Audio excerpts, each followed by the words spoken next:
So I'm in Adelaide for the South Australian SANFL Community Football Conference, which should be a fantastic exercise. I was here last year. This time didn't get a chance to talk, which was pretty upsetting because it's a long way to come to just sit and watch. But this year we'll be speaking a little bit more at the conference. Should be very, very exciting. South Australia is doing some really exciting things with community football, and there's lots of changes that have happened since last time I was here, so really looking forward to seeing how it's all playing out. And I hear all this conversation in the back of my mind. The sustainability of clubs is obviously the critical issue. We all know the importance of community footy clubs, and you've seen this slide a fair few times in most of my presentations, and I'll send it out there. But a recent study at Latrobe University said that for every $1 invested into community football, there is at least a $4.40 social return. Finding that footy clubs are 3 times more useful for developing social networks than work, education or any other community group. Football clubs operate as an important effective vehicles for delivering health and safety campaign messages for young people, and individuals associated with a football club have a greater level of self-reported well-being at every age group.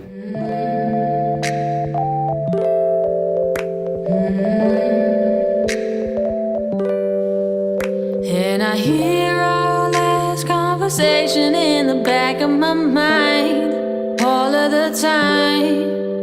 Oh, the tears stop falling, but the aching still is yet to subside. Subtract and divide, oh, you let me down like an anchor, slowly ashore, but I'm tied to you, baby. Dragged across the floor of the ocean where it's deepest. Damn, you were the sweetest. I never thought you'd leave me so low. It's out of control. When I left, our brand statement was onwards to victory. So even in that simple message, people could look at the club and think, well, you know, there's a club that's stuck in the past versus, you know, here's a club that's focused on the future. Players, talk to the coaches, talk to everyone you can. Get as much information as possible. Whether that means surveys out to members, face-to-face meetings, a combination of all. Get as much information about your club as you possibly can and where you sit right now, and be prepared to confront your reality. So don't shy away from the bad bits and just focus on the good. Take all the information in. Internally, and for those of you who've been in planning processes before, the SWOT analysis. Internally, what are your strengths and weaknesses? And externally, what are your opportunities and threats? And analyse those.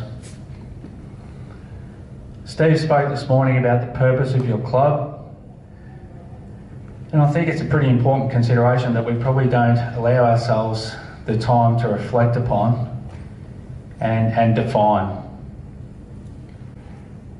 And as Steve said this morning, a well-defined purpose can drive not only the dynamics of your club but also the mechanics.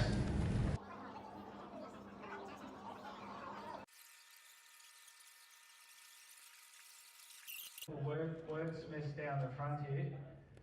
On how you're going to meet those objectives or goals and set those KPIs, and then allocate your resources towards achieving your strategy. Management term is the term or the acronym POLC: plan, organise, review how well you've performed. So for your clubs, let's try and simplify the process. Again, confront your reality, define your purpose, and then point 6 is really about developing that action plan, that annual operating action plan that'll hold people to account, whether you're a committee and you do it by portfolio or what have you, and you might think that membership's one of your key pillars. Who's your membership director?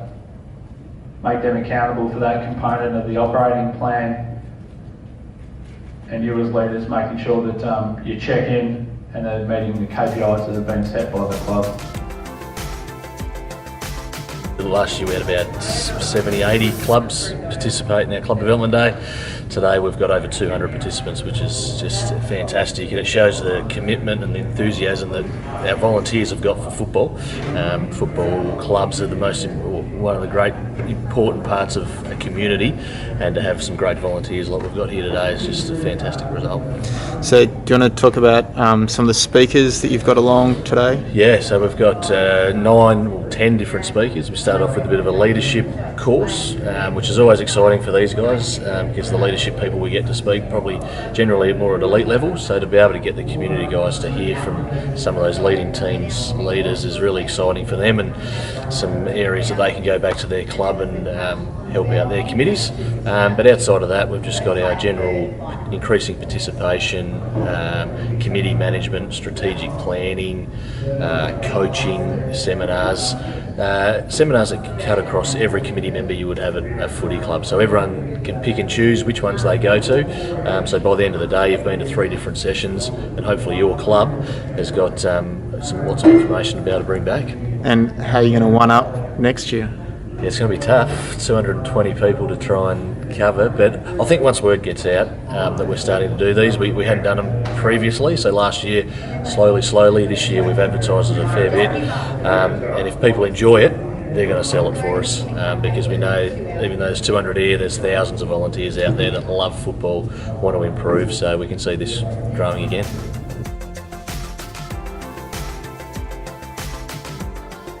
I'm the brand and marketing manager, and I just presented on social and digital media and how to best use them to enhance your club's branding and connect and engage with local communities and sponsors and stakeholders, and it was a fantastic day. So what are the top 3 takeaways from your presentation? Sure, so takeaways, engage people within your club, so if you've got any marketing or PR or graphic designers who can assist with your page administration and producing content. We like content and consistent content. Best practice, so best practices on how to utilise social media to your club's advantage. The third one would be to implement a social media policy, so ensure that your players and your community members understand the risks associated with social media. So there are new mediums like Snapchat, and obviously it's a really engaging tool. What clubs, and this question came up in the forum, was clubs need to be careful that they don't spread themselves across too many channels. At the moment, there are clubs already struggling to manage the current platforms that they've got, their website and social media. So it's really important that they don't spread themselves too thin. You don't want to have a Snapchat page and then not Snapchat anything. So yeah, it's really important that you look at what you've got at the moment and whether you can manage new channels. There's a website, Play by the Rules, and it's got a lot of tools on there that clubs can utilise. Download a social media policy template and then tailor it for their club, and look at other clubs and how they've utilise social media to their advantage. So a few case studies on there as well. So I'd encourage clubs to use those free tools available to assist with template planning and those types of things. But, I think over the next 12 months it would be great to seeing a lot more consistency across the platforms, and clubs utilising strong branding across their platforms as well. So lots of consistency I think would be great. Frequent posting, different things, so thinking about different types of content, Facebook Live, and utilising videos and things like that as well, that obviously increase engagement with the community. O'Neill, who's the South Australian Community Football Administrator for the entire region. Yeah, obviously our paths cross a lot with you doing Sports TG and helping facilitate the rollout of Sports TG amongst your clubs to do the competition management. We're complementing clubs from the committee side with Tidy HQ. How do you see that evolving? Because we seem to cross paths a fair bit. Yeah, so I guess the two programs work together and complement each other quite nicely. Sports TG obviously handles a lot of player management, competitions, payments for registrations and stuff like that, but it misses all of that part about how to run your committee, keeping your minutes, and working through those structures that actually work behind the club as well. So we see the two programs working together nicely, and hopefully the rollout through South Australia picks up some speed and we can get more people using the system, because there's just so many benefits in it.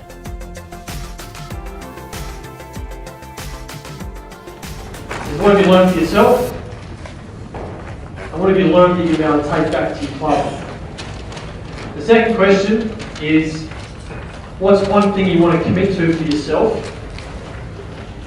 For example, reading some of the evaluations, there's a little bit of themes around delegation. And so potentially, for yourself, you might commit to, well, I'm actually going to try and offload one or two things to some people. But for the club, it might be that you're going to have a conversation about maybe one of the sessions you've heard over the course of the day, social media, or drugs, or alcohol, whatever it might be. Have a chat. What did you learn? What are you going to commit to and have a crack at doing? Generally, from these things, there's the 2-week rule. Anyone know about the 2-week rule? 3? Well, 3 weeks ago. Well, the 2-week rule is basically you look back in 2 weeks and you go, oh yeah, that was actually a really cool day, but you've sort of forgotten a lot of stuff, unless you do stuff over the next couple of weeks. One thing we're really lacking is position descriptions for our committee members. So we've got a few committee members that are new, and I kind of just realised today, hang on, we don't really know what we're doing. We're kind of just fumbling along and figuring it out as we go. So if I could start there and get a kind of a clear, defined purpose or role for each member of the committee, that would be a great place to start. Well, sort of talking here about within our committee meetings are so easy to go for that 2.5, 3 hours when you're arguing over what toilet paper you use or where you buy your pies from or whatever garbage tends to come up. And talking about the commitment I want to make with our football committee alone is to go, right, for 30 minutes at each meeting, we are looking at, for example, role statements. So we actually had to do that last year. The president wanted to step down and said, well, do you know what you do? Is there a role statement? No. Create one, please. Get it done so we can have a look at it and work out that if you can keep being the president, what can you now farm off to other people, such as player presentations. Your president doesn't have to. Like this fella said here, problem is people just bring up anything in your committee meeting and it just drags out. So this year we've gone with a management committee only rather than full general, so everyone has a purpose on the actual committee. Right. And the meetings are much shorter and a bit more the right sort of topics that you want to be talking about. That's what the gentleman over there said. Today with Footy Web, we've learned a lot more than what we've learned in the previous years. There's where we can take Footy Web instead of us working for Footy Web, we're going to be making it work for us now. And it's also along with the HQ. I've been looking for a program like this for quite a few years, where we can do our membership renewals instead of trying to rely on Excel spreadsheets and merging into Word documents. This will actually hit the nail right on the head, and we're looking at implementing the whole program within the next 6 months. Fantastic. Thanks, Rob. Great to hear.